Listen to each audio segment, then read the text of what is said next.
Hey everyone, welcome back to my channel. My name is Uzo. I'm so excited that you're here. I'm so excited to make this video today. This week I finished House of Sky and Breath by Sarah J. Maas, book 2 of the Crescent City series, and I had a few thoughts and I wanted to come on here and give like a review recap because let's just have a book talk. I think what's going to make this easier for my audience, which comprise mainly of my friends and family, would be if I give like a description, like a recap almost. So this is going to be like a recap book talk mixed into one. So if you don't care about spoilers, feel free to watch this video because I'm going to spoil a bunch. But if you do care about spoilers, this probably is not the video for you. This is going to be a full start to finish review of this book. So I have my notes on a computer, so we're just going to get started. Let me get a pillow. This book opens with a prologue of this character named Sophie Renast. Remember that name, even though this is the only time you're ever going to see her in action is during this 10-page prologue. So Sophie Renast is a human rebel and a Thunderbird, which is a human who made the drop, which is what they do in this book series. In the Crescent City world, if you are Vanir, which are the supernatural beings, you can make a drop where you basically drop into your subconscious. The deeper you go into your subconscious, the more powers and abilities that you have. You have to rise up out of the drop. And if you can make it all the way back up to the top, then you get to like have a bunch of magical powers and magical abilities. And it's weird because Sophie Renast is a human. Somehow she made the drop. That's never explained.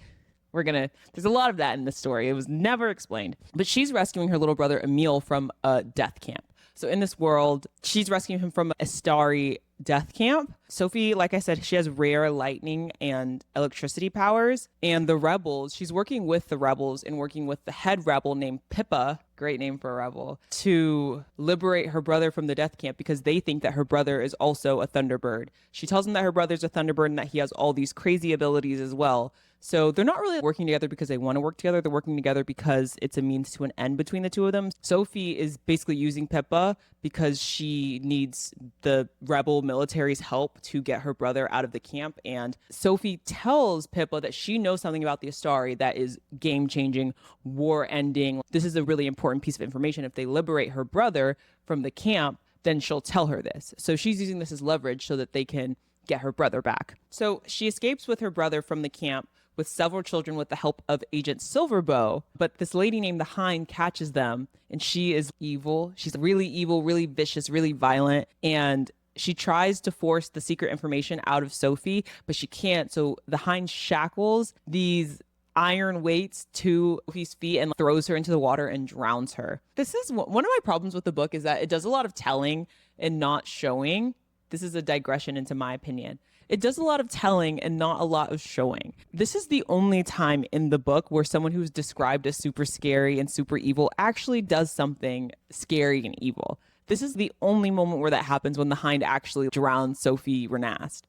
The book keeps telling us that all of these other characters are so powerful, they're so evil, they're legendary, they're so cruel, you don't want to step to them, but they never do anything. I'm telling you, they never do. Yeah, we never see any of that cruelty on the page. It's always just talked about in legend. The Hind is so evil. If she gets her hands on you, you better run. If they even step to you, all this. Meanwhile, you never see it. After the prologue, we return to Bryce and Hunt, and they're in Crescent City, which is also called Lunathion. We'll get into that. They're trying to lay low because of what they did last spring, where they basically saved the whole city because the Hounds of Hell opened up a gate to hell, and all the demons started pouring out of hell and killing all these humans. So Bryce stood up for humanity and fought and saved so many lives. But in the midst of that, she killed this evil archangel who was trying to start a coup to become an Astari, and Hunt killed another archangel who was like evil and holding him in slavery, essentially freeing himself. So the Astari don't want people in Crescent City and in the world to know that it's possible to kill an archangel, so they tell them to lay low and not to tell anyone that they've done this, which makes sense. But Bryce is famous now because she saved the city, so everyone's staring at her. She now has the star-shaped scar in the middle of her chest, and she loved herself, so she always wearing these low-cut tops. The book starts off with them at the ballet, and her chest starts glowing like a bright-ass light, and she's, oh my gosh, like, girl, whatever. I don't know.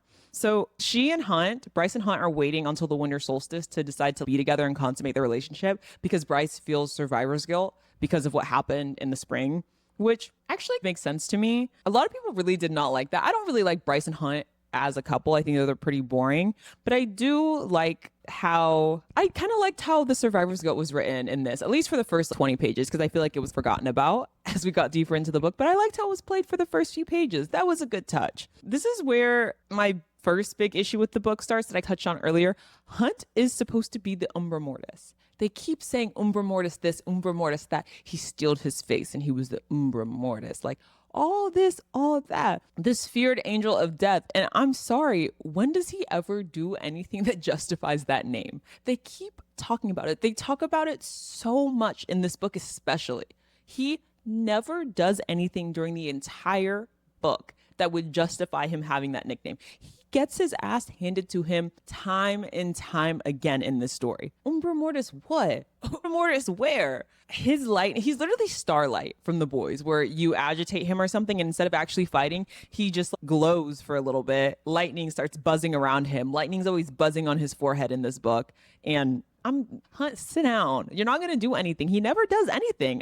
What's the point of these big ass nicknames that these people have when they never do anything with them? Simultaneously, in like the first 100 pages of the book, Bryce is the daughter of the Autumn King, who is like the king of the Fae, and he announces that she's going to be engaged to Cormac, who is actually her cousin. They don't really drive the point that this is weird. Everyone just ignores the fact that he's her cousin. Shit, okay. We in their world, let me move. Apparently it's normal. Sometimes the Fae like to keep it in the family to keep the bloodline pure. So he wants her to unite because her cousin Cormac is the Avalon Prince, which is apparently a kingdom in the world of Midgard that we never touch on. The world building in this book, guys, the world building in this book, the city building is amazing. When we get to the actual world that they live in, there's no information or no details. There isn't even a map of anywhere else in the world. There's just a map of Crescent City. So one of my main qualms with this book is they have all these religious symbolism, all this government stuff. When you die, they have to bring your soul and put it across the river into the bone quarters. What do you do if you don't live in Crescent City? Does every other city have their own thing? Because it's not giving that. So the world in and of itself doesn't make sense in this book because they keep adding other elements, and it doesn't make sense in the context of the world, of there being other cities outside of Crescent City.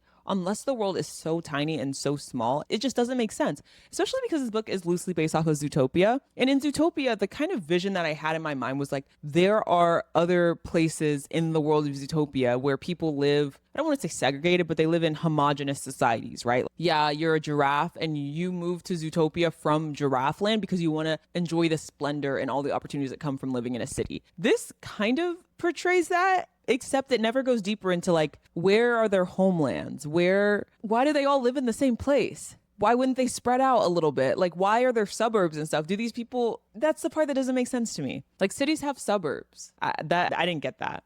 So Cormac is actually Agent Silverbow. That was a big surprise. He's actually Agent Silverbow. That was a surprise to me too. I never thought he would be Agent Silverbow. So like we said before, he was Sophie Renast's lover. And so he is using this engagement with Bryce as an excuse to go to Crescent City to look for Emil Renast, her younger brother who's on the run, because he doesn't want to be a rebel. He's afraid of the rebels. He doesn't want to be part of one of Pippa's crew because Pippa's apparently really evil. And he obviously doesn't want to get captured by the Astari. So he's looking for Emil Renast. So this brings everybody into the fold. So now Bryce, Hunt, Bryce's brother Rune, and the rest of the group are involved in this rebel plot to find Emil Renast. This is also where I started to dislike Bryce a little bit. Here you have Hunt. Mind you, Hunt was a slave for like 200 years under Sandriel, who is his dead ex-lover's twin sister. This is such a CW book. So he's like really having some PTSD. Like, I really don't want to get involved in this plot.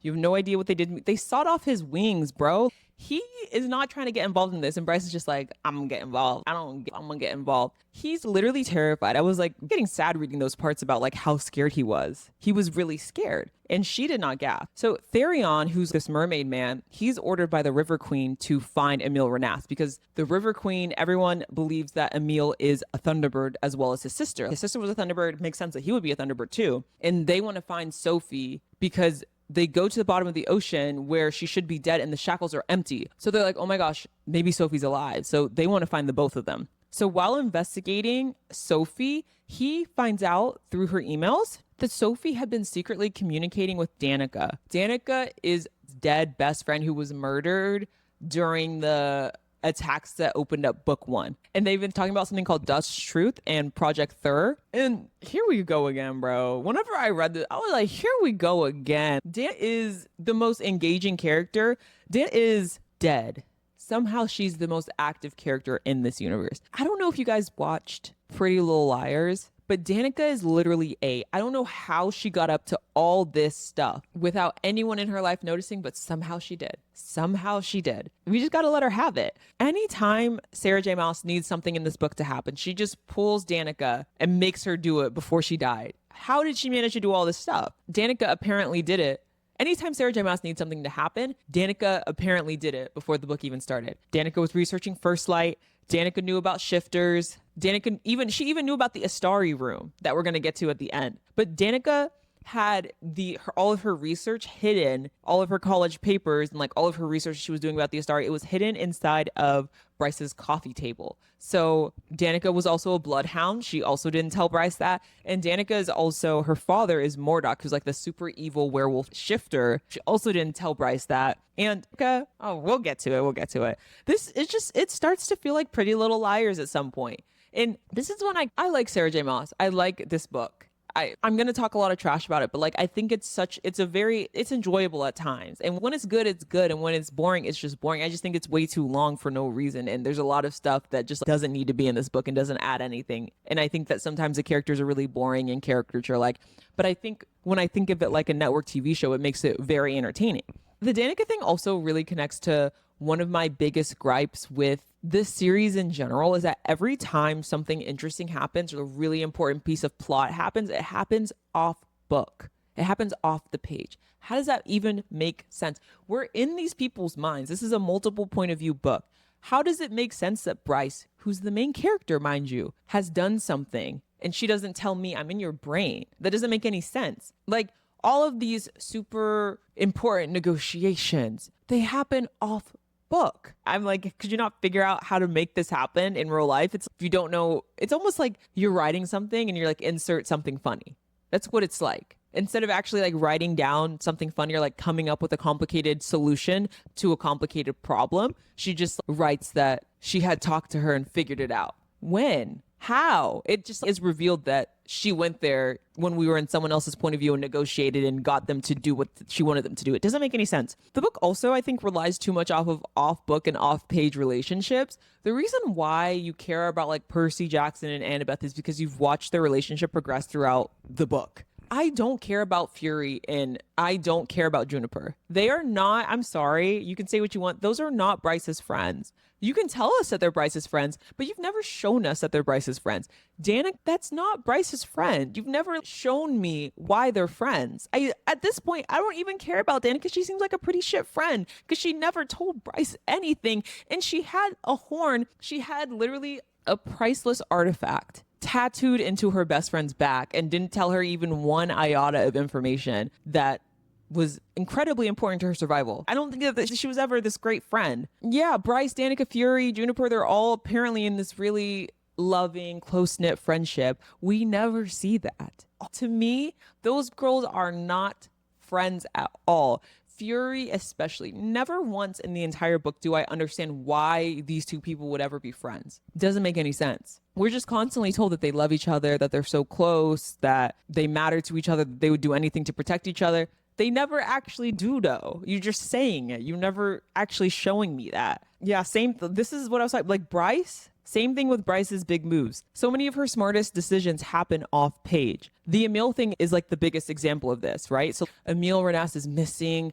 everywhere. They have a lead on him. There's all these dead bodies that pile up. They're like, oh my gosh, where's Emil? How has he done this? How is he surviving? Emil's like a 10-year-old little boy, by the way. I didn't even say his age. He's literally like a 10-year-old skinny little boy. Bryce, off page, mind you, secretly meets with the Viper Queen, who's like this mega drug dealer, like drug lord in the meat market, which is like a neighborhood in Crescent City. And she enlists the Viper Queen to find Emil, negotiates with the Viper Queen to find Emil. Then she secretly sends him to live with her mom and her stepdad. And we find that out after the fact. Like she did all the most important part of the book. This is like 400 pages of them trying to find Emil Renast. I want you to understand the magnitude of like how long this was trying to find this little boy. She had already found him and we didn't know, and it happened off book. That is, it's so annoying to me when this stuff happens in these books. And it's only in this series.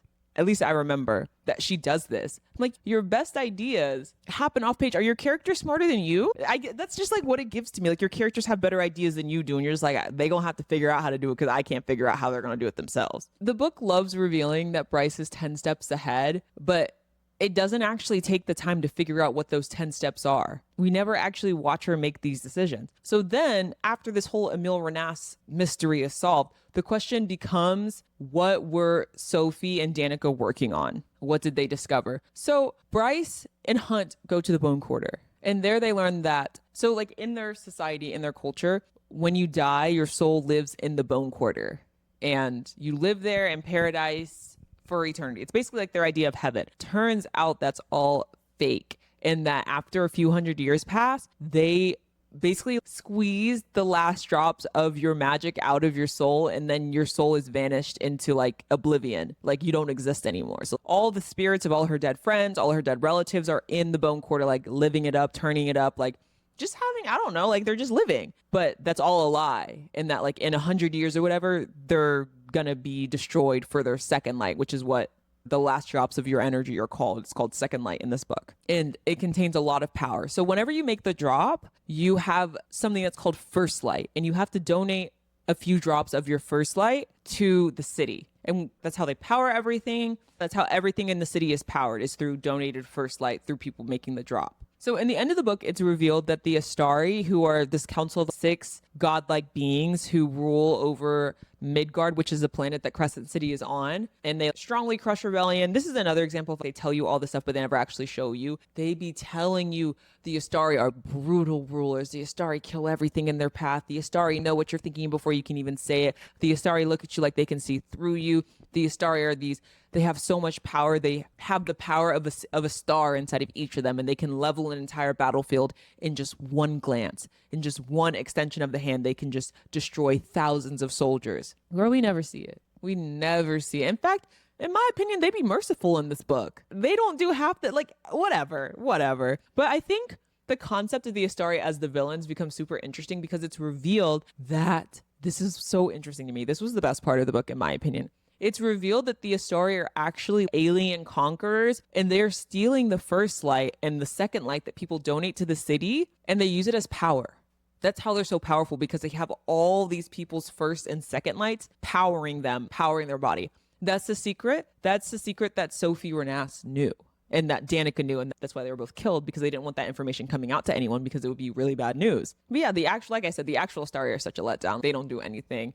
At least, like, when you're talking about Hunger Games, President Snow, if he say he gonna kill your whole family, you better believe he gonna kill your whole family. He was killing people's families, killing people's little brothers, killing people's, wiping out. Bro, they killed a whole district. They bombed a whole district to smithereens. When President Snow say he gonna do something, he gonna do it. When Voldemort say he gonna do something, he gonna do it. They gonna come kill your family. Look at what they did to James and Lily and all these people. They wiped them from the face of the earth. What is a villain if you can't trust their word? You can't trust their word, bro. They're never actually going to do something. And I think it's just like this plot armor that all the main characters really have in this book, which is like, maybe I'll eat my words, but no one's really faced any consequences for all these rebellions. For people who live in a dystopian society, no one's really facing any consequences for their rebellious actions. You know, Cinna acted out a little bit. He just made a little, you know, dress that had a little bit of symbolism to it. They done killed him in front of Katniss. Like, that's a message. That's some real villainy. These people, they not even villainous like that. These Astari, all they do, they just sit around,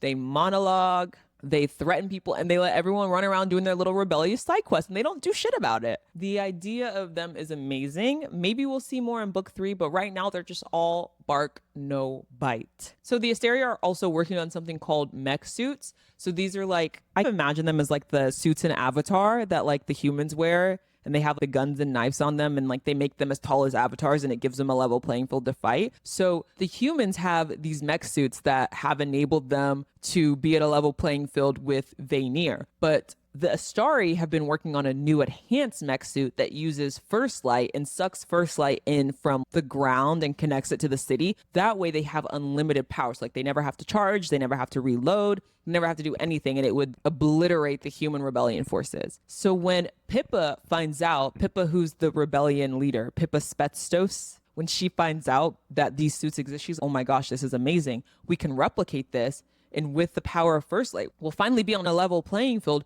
with these Vanir who have been brutalizing humans, brutalizing humans for thousands of years. They be talking like, oh, Mordok, who's Danica's dad, right? He's a dread wolf. He's like an evil wolf shifter. He was mad. He just picked up a human couple and ate them alive. Like, okay, that when the demons came out of hell and were killing all these people, no one stepped up to help the humans. They just let them be torn to shreds by all these demons. The shit that humans go through every day in this world is brutal because they're just at the whims of all these super powered, ultra strong people. But when the rebels want to use the mech suits to level the playing field, what do these people say? Our main characters like, oh my gosh, no, you'll be just as bad as the bad guys. You can't do that. You'll be just as bad as the bad guys. Okay, the book frames this as them taking shit too far, them wanting to stand a fighting chance.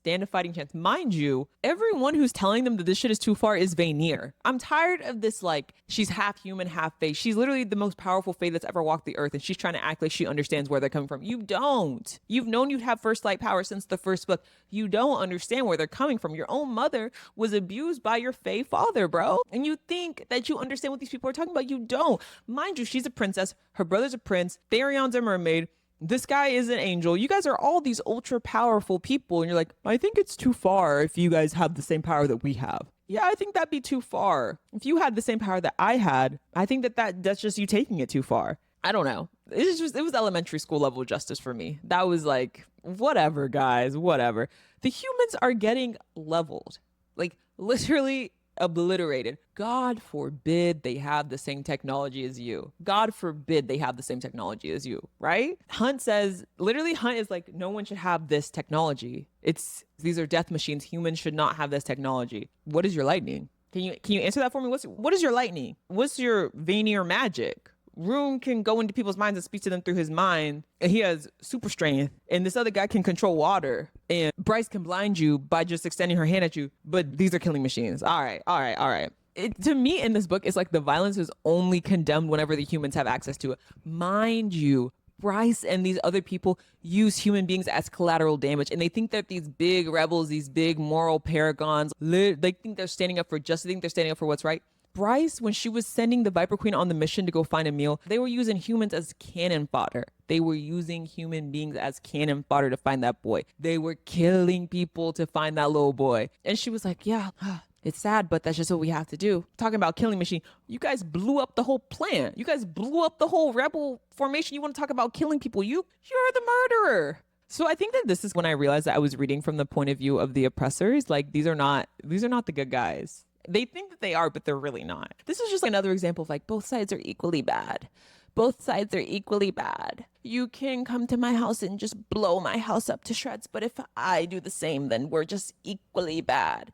If I do the same to dismantle this power system that abuses us every single day and try to create a free democracy, we're equally bad. I'm not buying into that. I'm sorry. I refuse to. Yeah, they may think Rune, Bryce, Hunt, Tharion, they're all rich. The book expands on how filthy rich these people are. They may think that they are human rights activists on the side of good, but they are really, this book, I was just kind of disgusted by them. They were acting like these spoiled, privileged, can't get their hands dirty. You got soft hands, brother. They're acting like assholes the entire book. What was like very frustrating to me about the whole anti-rebel framing of this book was that it really tried to paint Bryce and Hunt as like the reasonable moral center of the book, but it just came off as these privileged people who were trying to tell the oppressed class to not be too angry. Don't get too angry about it. Rune was, despite it all, despite him being an 80-year-old man who lives like he's a teenager, lives in a frat house at the age of 80. Why are we okay with that? He doesn't work. He doesn't do anything. Then you're not going to convince me that this shit is cute, Sarah J. And another thing, there are so many male characters in this book that you are subjecting us to their point of view of. Like, where are all the other female main characters and why are we not in their point of view? If I have to hear about an ample backside one more time, I'm warning you. In this last book, I'm warning you. The amount of chauvinistic, just objectifying inner monologues of these characters, and it's painted like it's supposed to be like cute. He's just a boy type.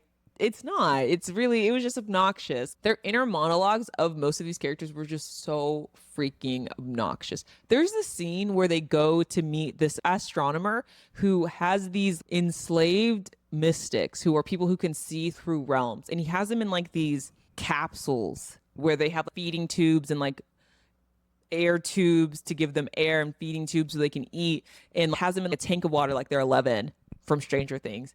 And the astronomer has rings on, and they're like, oh, these are like really cool rings. Inside of the rings are living fire sprites who are like mini humans, and they're not even supposed to be that small. Like, he has them in rings. One of the characters is like, and they were kind of bad. Like, why were they kind of sexy? Like, there was this really curvy sprite inside of his ring. What are we talking about right now? What are we talking about right now? What are we talking about right now? There was one of the mystics, one of the people in the 11 capsule who can't even walk after they break her out of there because she's been so emaciated. Can't even really talk about nothing because she's been there since she was a child. Can't even really do. What do these people think? What do they say in the inner monologue? They say, she's actually pretty beautiful. Can we stay focused on the plot at hand? I'm not understanding. Another thing that I'm sick of in this book, why is everyone hot?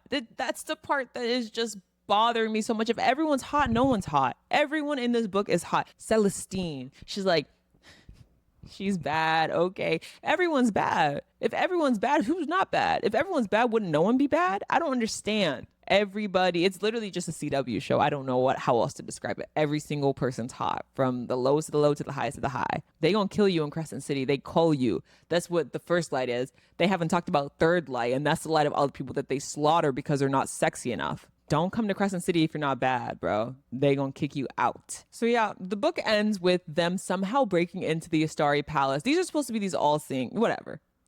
Turns out this was all a setup by the Astari. They wanted Bryce and them to break in because Bryce has a horn on her back. Danica tattooed the horn of someone. I forgot who it's called. The horn of Luna. Luna's horn, who's like the Fae goddess or whatever. And the horn can be used to open up portals to other worlds. Apparently, everyone in Crescent City and in the world of Midgard wasn't originally from there. Only the mermaids were originally from there. Everyone else are people that they brought in from other planets to create a perfect feeder world for them, the Astari, to feed on. Because they've been to all these other worlds and all these other planets, and some of the planets they've been driven off of because the people realized what was going on. Some of the planets, they're like, the people aren't even good enough food. And they're saying that the Fae are coming from other planets. And the Astari want Bryce to open up another gate because somehow, some way they're trapped on this planet and they want to go expand and conquer more planets. And they can't get off of this planet without Bryce. So Bryce is, okay, yeah, I'll open up the portal for you guys. And then she goes psych and she dives through the portal. Now she's in Akatar Land, which is Sarah J. Maas's other series. I don't really want to read Akatar to read book 3. I'm just going to read it. If I don't understand something, I'm just going to look it up. I don't like Akatar. I've read like 3 of the books. I don't like it. I didn't like it. At least this book, like, the concepts in this book are really interesting. I don't gaff about no cauldron. I don't want to read about no cauldron. None of that stuff is appealing to me at all. This book, the concepts are at least very interesting to me. I think it's very entertaining. Yeah, overall, 3 out of 10. No, not that. 2.5 stars, I think. It was mid. That's my synopsis of the book. I just think it was mid. I don't think it's anything to write home about. I will be reading book 3 just because I really want to see how the story will end. And I think that's the thing that Sarah J does so well, is that I just think I didn't really like Akatar. I really like Throne of Glass. Throne of Glass, I think, is her best work. This book is just a little bit too quippy. It's a little too millennial. It's a little too, there's just all these comebacks that Bryce has when she's fighting people. She's too punchy. She's just corny, bro. She can keep those one-liners to herself. Hopefully she does in the next book, but I doubt it. So I've already started reading book 3. I just started it today. So we'll see how it goes. Hopefully I like it. At the end of the day, when the day's over, I want to learn more about the Astari. The Astari are the most entertaining part of this entire series. So I'm going to see it through and figure out how this is going to go down. So I'm going to do a review on book 3 whenever I'm finished with it. But thanks for watching. If you enjoyed this video, please like and subscribe. I love making these. This has been so fun. Yeah, thanks for watching. Bye.